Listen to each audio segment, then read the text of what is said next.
That would show spacer.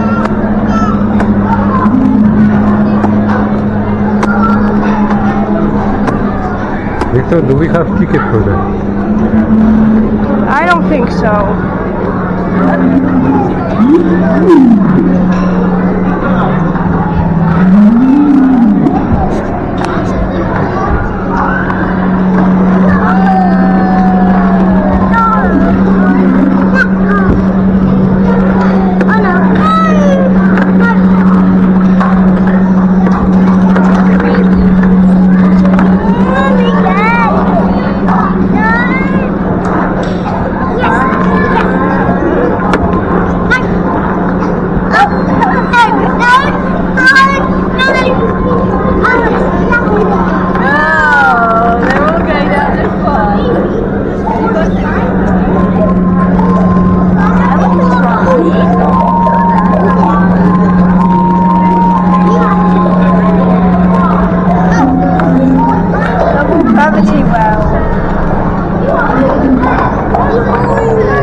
You want to go there?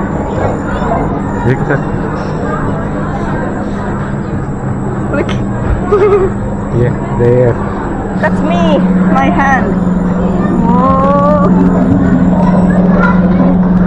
That was the box. Do something. Can you do a certain thing in the box? Doesn't. Because your hand is big. Get your hand out of there, it's big.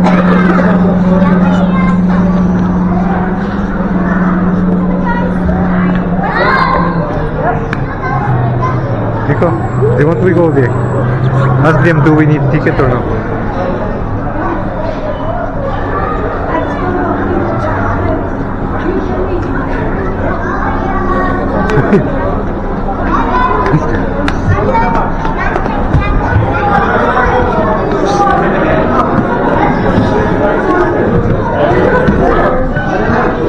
Where did she go?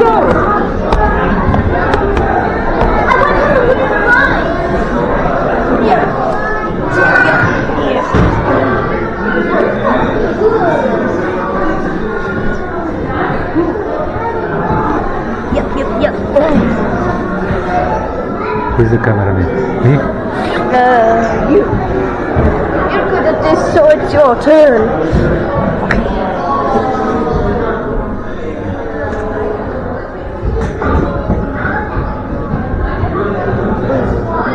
Oh, it looks cool. So as people are taking their final seats, just going to press that button there, and I might press this button there to get a little bit of atmosphere. I know. All that leaves me to say is hello everyone! Hello! That's hello everyone! Brilliant, that's much better. It's about 9.5 out of 10. I think we can get to a perfect 10 out of 10. Are you ready? Hello everyone! Hello.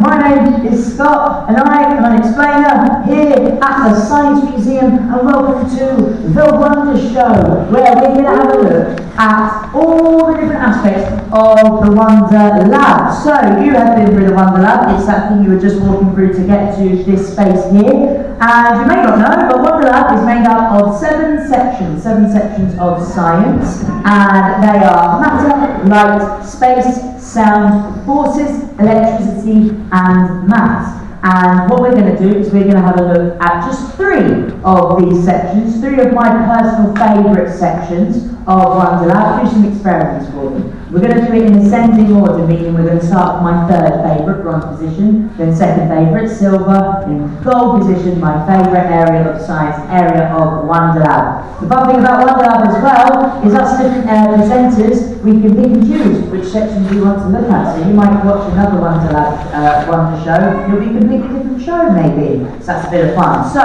we're going to look at my third favourite area of Wonderlab, and that is light. So we're going to go to light over here. So light is where you walked in. That is light there. So, here's my first question to do with light. What is that big orange ball in the sky that comes out at daytime? It is called the sun. The sun, you're absolutely right. I'm sure lots of you knew the answer there. Here's a picture of said sun, which is quite green. You don't really want to look at the sun directly. Now, the sun is a source of natural light, meaning us human beings, we didn't make the sun. It's been there for billions of years. So, there are things also in nature which emit light. So again, us humans didn't make it, but they do emit light. Some animals emit light. Does anyone know of any animals that emit light? Hand right up the back there. Firefly, fantastic. Yes, firefly is a great example. Do we know of other things that emit light? Sharks, I love it, fantastic. We're going over it. Sharks, at the front here. Fish, yes, certain types of fish like sharks, they emit light. Let's have one more over here. Glowworms, fantastic. So, fantastic examples from everyone. We can put our hands down now. Here are some examples, some we've mentioned, some we haven't. So we have our firefly over here. As you can see, it's got a glow-in-the-dark bum. We also have some fish as well. So we've got an angular fish, which is at the top here. So these live right down at the bottom of the deepest oceans. And I think we can all agree they're not terrifying whatsoever. And that thing at the top, that glows in the dark. We have jellyfish, certain jellyfish can emit light as well. And also the rather adorable Hawaiian bobtail squid as well emits light. Now, animals are part of biology, and stuff that emits light, we might say, is luminescent. So, if we have the word biology and the word luminescent, and we pop them together, we get bioluminescent, or bioluminescence. And we would say that these animals are bioluminescent. Now, there's sometimes where human beings, we can actually emit our own light, as in we can make stuff to emit light. We might use some chemicals. Once again, if we take the word chemistry and the word luminescence, squish them together, we get chemiluminescence. And the next slide is a very famous example of chemiluminescence. Something you might have used about a month ago now on bonfire night. Not by fireworks, but these things. What are they called? They're called? Glow sticks, absolutely. So we have some glow sticks here, and what happens in glow sticks is there's a little glass vial full of a chemical, and that's surrounded by another chemical. When you snap them in half like that and give them a shake, then the chemicals mix together and they emit light, some chemiluminescence. Now, here in the Wonder Show, I could just show you an example of a glow stick, but that would be really boring. You're here at the Science Museum, you want to have a bit of a show. So, during my lunch break today, what I've done is I made the world's largest glow stick. So here we have the world's largest glow stick. You can actually make this at home as well if you want to. Get a funnel, some cable ties, some tubes. If you've got a broom in your kitchen, take the broom bit off, throw that away, just need that. And also every household has one of these as well. So just grab your one there, and a jug. So that's how you make the world's largest glow stick. Now of course we're going to need some chemicals to go into the world's largest glow stick. So, first chemical is something called luminol. Luminol is fun stuff because detectives will use luminol to put it in a spray can and spray it in crime scenes, and blood glows in the dark when you spray it with luminol. So that would be a perfect other ingredient, blood, to mix with the luminol. But my bosses here at the Science Museum said, no, you're not allowed some. Which I think there's full sports for doing that. But I've got the next best thing, which is bleach. So I have some bleach here. So hopefully when we mix the luminol and the bleach together, we're going to get some chemiluminescence, we're going to get some light. So I'm going to press that button there. I'm also going to turn the spotlights down so we get the full effect. And we're going to see the world's largest glow stick. Okay, can I have a countdown from 3? Here we go. 3, 2, 1, and the world's largest glow stick! Two down. Fantastic, and as you can see there we go, we can see that the chemicals have now mixed together, and this is an irreversible reaction, meaning that bleach and luminol, we can't split it apart now, it's now mixed together permanently, and as you see, just now looks like a big jug of wheat, and we don't want that, so I'm just going to move the big jug of wheat over here. There we are, and we're going to move on to the next section of the show. I'm going to click that there, and oh, where's that slide? There we go, click that here. Now we're going to move on to my second favourite area of Wonderlab, silver position, which is horses. Now horses, you're probably a big fan of horses. It's probably the most popular area of Wonderlab where the slides and everything are. You're probably aware of pushing forces, pulling forces, gravity, lots of different types of forces. But for this next experiment, I'm going to need a volunteer. Do I have a volunteer? Fantastic. But lots of people popping their hands up. You have no idea what you're volunteering for yet. So, let me tell you. All I want my volunteer to do is sit down. Nice and simple. You're all doing it right now. But I'm going to up the ante because you're not just going to sit down on a chair. No, you're going to sit down on an old, rusty nail. So who wants to sit down on a nail? I still have some hands up. Okay, I'm not going to have to do this, but this is how dangerous it is to sit on a nail. I'm just going to demonstrate it for you, because down here I have a balloon, and we're going to imagine that this balloon is your bottom, okay? So this balloon is your bottom. This is what happens when you sit down on a nail. It's a science fact, okay? You can probably guess what's going to happen next, so if you don't like pops, pop your fingers in your ears for me. Here we go. Here's what happens when you sit down an old rusty nail. Your bottom explodes into a million pieces! Like that. Science fact. A round of applause for the balloon. Fair play, fair play. Why not? That does not happen. So, it just hurts. who still wants to sit down on it? I cannot believe it. I cannot believe it. Alright, I'm going to up the ante. Because I don't want my volunteer to sit down on just one nail. Oh, no. I'm not even two nails. Or 4 nails, or 8 nails, or 16 nails, or 32 nails, 64 nails, 128 nails. No, I want my volunteer to sit down on 500 nails. Can I move for the chair of doom? Terrifying. I think we can all agree. So, as you can see here is the chair of doom, and it has 500 razor sharp nails on its base. Chair of doom, how have you been? Fantastic. Chair of doom's okay. So chair of doom, we're going to get a volunteer down on you. Who would like to sit down on the chair of doom? Your hand is up. Would you like to come down? Fantastic. Big round of applause. I want to close my eyes. Very brave volunteer here. If you wouldn't mind standing just here for me. Amazing. And tell me, what's your name? Timothy. Everyone say hello, Timothy. Hello, Timothy. And tell your family hello, Timothy. You can just give him a wave, and everyone say goodbye, Timothy. Because we all saw what happened to that balloon earlier. You're being very brave. So what you're going to do in just a moment, you're going to stand in front of the chair or two, and then we're going to do countdown from 3, and nice and gently at the end of the countdown, you're going to lower your bottom onto the nails. So if you want to stand in front of the chair or two for now, and just before you sit down, apropos of nothing, I'm just going to duck behind my trolley here because I just washed my uniform. Okay, so Timothy, again, you're being very brave. From a countdown from 3, you're going to sit down nice and gently. Are we ready? Here we go. Countdown from 3, 2, 1. Oh, I don't hear a pop. Is it? Timothy's fine. Oh my goodness. Oh my goodness, I still have my job. Oh dear. Timothy, how is it? Is it okay? You can have another sit down if you want. Here we go. Is it fine? No exploded bottoms or anything? No? Would you recommend charity in every household? Yeah, fantastic. Very good. Let's give Timothy a massive round of applause. Thank you so much. Oh, you're fine. Amazing. So, they put like a million Timothy's bottom did not explode into a million pieces. Well, let's have a little go myself.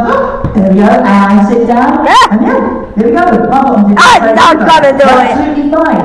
Well, it's all to do with spreading out forces. Because as you can see on one nail, there is, I say as you can see, it's very, very tiny. There is a teeny tiny surface area on the tippy top of the nail. Now, there's a lot of force on that, it wouldn't be very nice. However, if you have 500 of these, then that's a bigger surface area. It means we can spread out the forces of Timothy's bum and then my bum, just there. In fact, let's up the ante even further. So, what I've got here is, I've got another balloon, and let's imagine that this balloon is your bottom again, okay? And even if I was to slam it onto a chair of doom, It refuses to pop. And hey, how about if I get a hammer that hasn't been risk assessed, but we're going to do it anyway, and I slam it onto the balloon here. You can see that still, that balloon refuses to pop. So even something as fragile as a balloon, it is very difficult to, I'm going to pop that balloon just down here, it is very difficult to pop it because we are spreading out forces. Now, if you have a look at the picture behind me, this is our friend the polar bear. Now polar bears, for now, live in very snowy areas up in the Arctic Circle. And there's a lot of snow there, as I say, for now. And the polar bear is notoriously quite big and heavy. So how come the polar bear doesn't sink into the snow? Well, it's all to do with its giant paws, which you can see there. It's giving you a wave. Hello there. So, because it's got giant paws, it spreads out the force of the rest of the polar bear. It means it doesn't sink down all the time. It has teeny tiny feet. It would be very difficult because they just get stuck in the snow all the time. We wouldn't want that.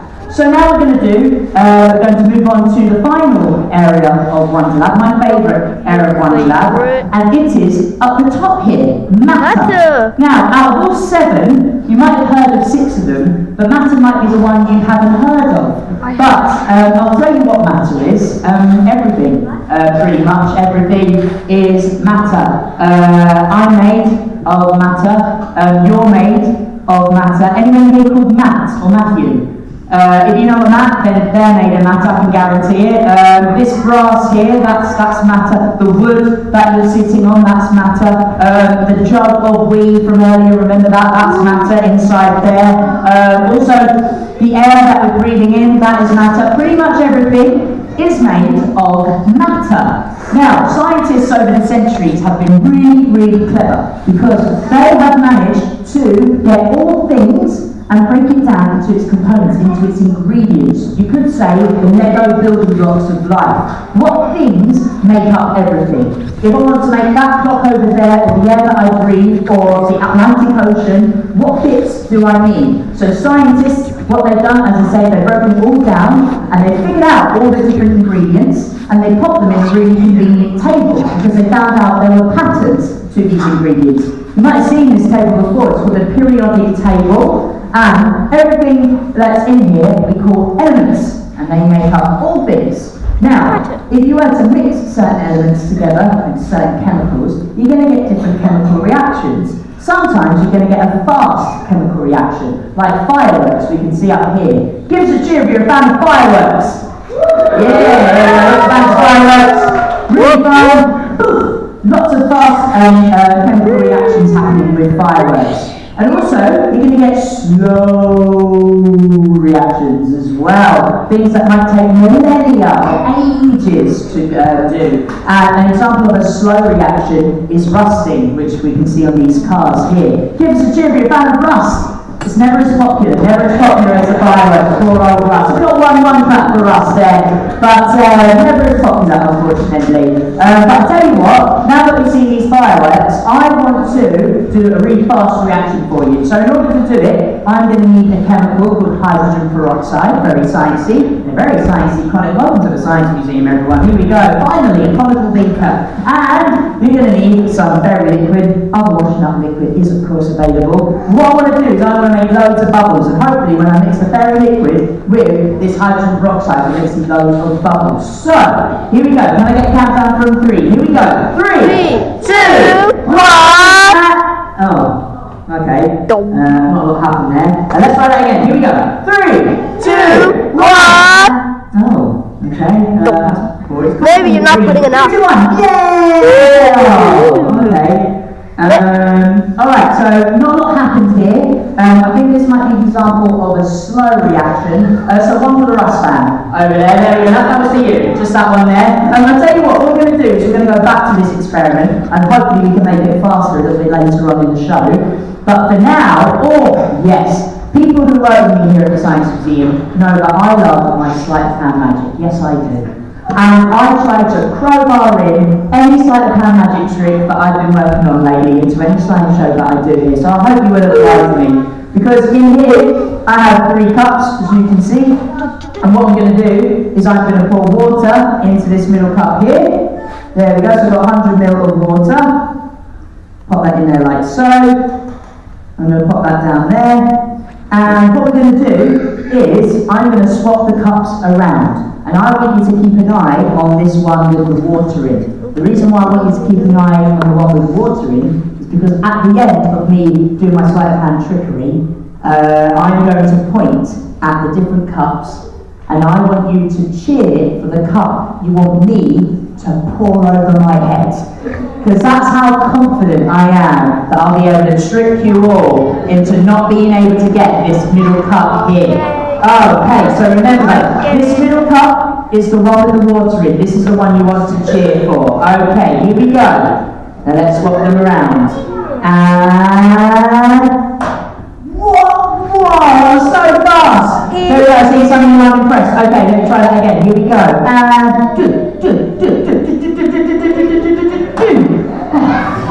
one more time. Yeah, there we go. Okay, so I can see I've all of you. So I'm going to point at different cups. I want you to cheer for the one with water in because that's the one I'm going to pour over my head. Alright, I think I've been able to trick you all. Alright, here we go. Give me a cheer if you want me to pour this cup over my head.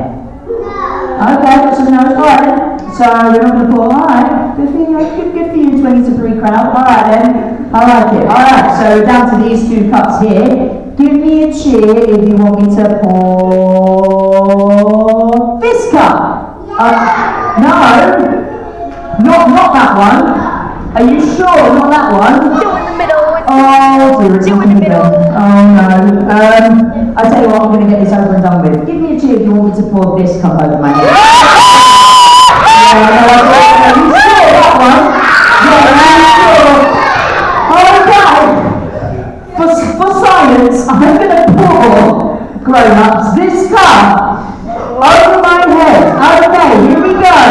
Oh, I did not get paid enough for this. Alright, here we go. Wow. Let's have a countdown from 3. Here we go. 3. 1.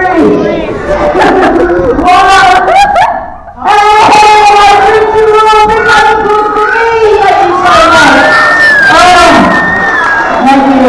Hey. And if some of you are thinking, hey, stop, you cheated. Well, you are absolutely right. I did cheat. Because let's have a look inside this cup. Pass this round. Walk slowly around so you can see. It kind of looks like gel inside of there. That's because before the show, I sneakily popped something called super absorbent polymer inside of this cup. Now, super absorbent polymer, its job is to soak up any liquid that is around. So when I poured the water in, it was soaking up all that liquid, and now it's going to do this thick kind of gel stuff, and it is not going anywhere. It is staying put inside of there. So the cleaning staff here at the museum, they'll use super absorbent polymer in case people have accidents. It does happen in our gallery sometimes. Then they'll use a super absorbent polymer to soak all that vomit up. And then also, I'm sure lots of the grown-ups here are grateful for super absorbent polymers. There's another famous thing that has super absorbent polymers in, nappies and diapers. So, when babies do what they do inside of a nappy, then super absorbent polymer would soak it all up. Now let's go back to that hydrogen peroxide from earlier. Okay, absolutely nothing of worry has happened there. Let me try and up the ante. So, what I'm going to do is I'm going to speed up the reaction because right now, before your very eyes, this hydrogen peroxide is transforming into both water, liquid, and oxygen, gas. However, it's happening really slowly and visibly as well. But I want to speed it up and I want us to see it as well. So that's where our friend catalysts come in. So I have a catalyst here. Now a catalyst is a fun sciencey way of something that was